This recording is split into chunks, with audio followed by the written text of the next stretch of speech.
Hey guys, welcome to my 26-week update. Not a whole lot's changed this week other than it's just been a really hard week.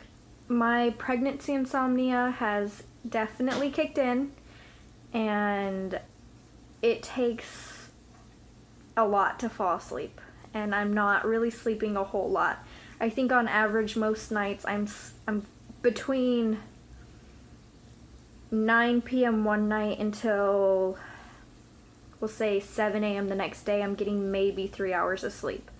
And then luckily I've been able to kind of sleep in the mornings and catch up a little bit. But even then I'm typically up by 9. My body wakes me up around 8:30 to 9 and I just can't go back to sleep. And so I'm walking around like a zombie. I'm exhausted. Unfortunately, I'm still kind of feeling just generally crappy, especially in the evenings, and so mixed together the insomnia and just not feeling well, and I've been a bit of a grouch this week, I'm not gonna lie. I've been just cranky and irritable, and especially come evening I just want to go to bed and I'm done with the day. Yeah, it's been a bit of a more difficult week emotionally, just because I'm drained. So I don't know if y'all remember, but at my ultrasound we found out that the baby was head down. His head was like straight on my cervix and his butt came up under my ribs and then his feet were over here on my ribs. And I can't tell, but I think he's changed positions. I still feel all the kicks I normally do on my right side, but I've also started feeling like kicks and stuff over on my left side. But I'm still feeling stuff under my ribs too, so I don't know where in the world he's laying. And it could just be that he's constantly changing positions. And so it feels like I'm getting kicks and stuff all over, but and I am, but it's like he's changing positions and then doing it. So yeah, it's been really hard to tell. I haven't been able to pinpoint at all how he's been positioned. Something else he's doing, he's definitely running out of room. And he like pushes out really hard, and it's, back when I was smaller I was complaining about it, but it was nothing compared to now. Now my belly's, a majority of the day is very hard, almost like I'm having a Braxton Hicks, but it's just him trying to make more room for himself, and unfortunately there's really not a whole lot for him to make. There's not a whole lot of give there. I've been feeling like I'll be going through a growth spurt, and I probably kind of have. It's so hard for me to tell any growth anymore these days. When I was smaller, I was able to like watch myself grow, and now I'm like, I don't know if I've grown. I have to keep asking other people if they think I've grown. But I don't feel like that growth spurt I've been feeling is gonna happen has happened fully yet. I think I've started it, but it's kind of like paused, I think, for a little bit, and it's gonna hit really, really bad in a couple of weeks. My belly just, it feels like he's bigger, and it just feels like I'm gonna be growing and getting bigger really soon. Along with him growing and taking up more space, I'm definitely having to eat smaller meals, and I wouldn't necessarily say my appetite's increased. I'm not really super hungry all the time. I expected to be, but I haven't been. But I do kind of have to eat more frequently, and I do have to eat smaller meals, otherwise it's just very uncomfortable. And my belly gets even tighter because on top of baby, there's a bunch of food now. I, this week, have been having a lot of round ligament pain and Braxton Hicks, especially on my walks, as I've mentioned before. But really, anytime I'm moving, I typically will get Braxton Hicks. And some of them are pretty uncomfortable, some of them are no big deal.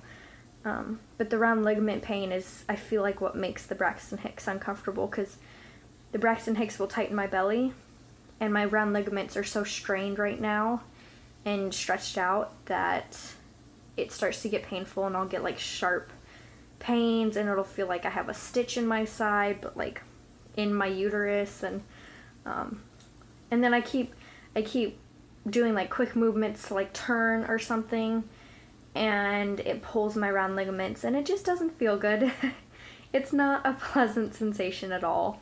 This symptom I'm about to talk about is something that I'm kind of surprised hasn't started happening sooner and isn't worse. But when I get hot, it takes a lot for me to cool off, and I feel just miserably hot. But I'm not constantly hot. Like, I'm generally pretty cool, and I'm not at that point of just being miserably hot. But once I hit that point, and it could happen totally randomly, once I hit that point, I'm like having to strip off clothes and like walk around with my belly out and stand in front of fans and stuff, and it just takes a long time to cool down and to get comfortable again. Actually, that happened the 4th of July.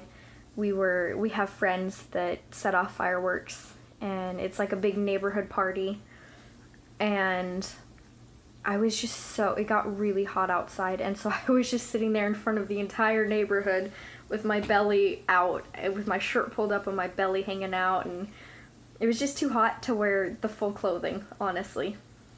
Luckily, I'm still not noticing really any swelling.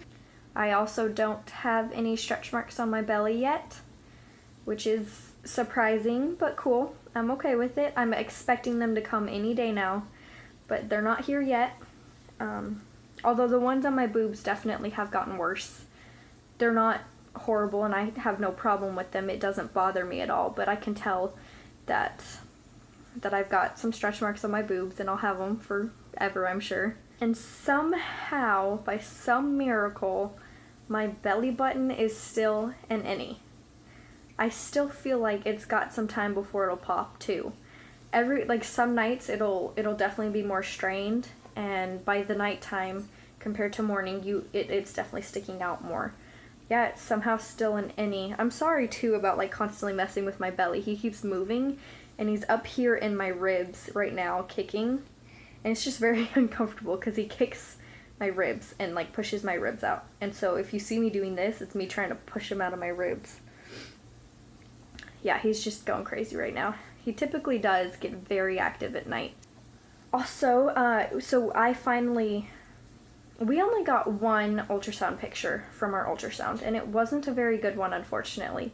It was a profile, but his head is like kind of turned away, and so you can barely even see his profile, which is a bummer. I was really hoping for a better picture, but because of that, I haven't really put it up anywhere yet, but I finally put it up on the fridge, and I keep looking at it, and I've been like studying it, because I can't wait to see what he's gonna look like, and I'm super excited to see what he's gonna look like.